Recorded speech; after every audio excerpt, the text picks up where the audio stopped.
সবাইকে। এটা কি তুলার চাষ? তুলার চাষ তো এগুলো কি তুলার ফল?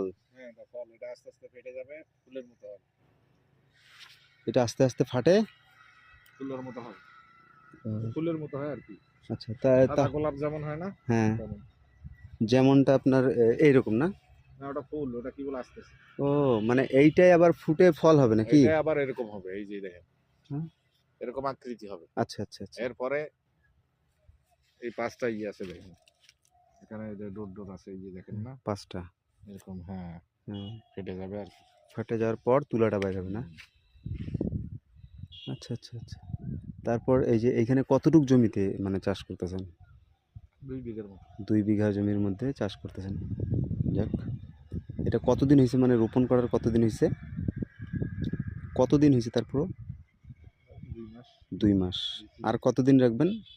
আরো 2-3 মাস চাই, মানে প্রায় 6-8 মাসের মতো সময় লাগে তো। মাশাল্লাহ।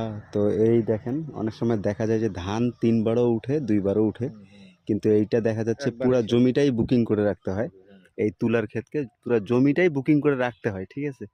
তো আলহামদুলিল্লাহ ওনারাও হয়তো স্বাবলম্বী হচ্ছে নাকি?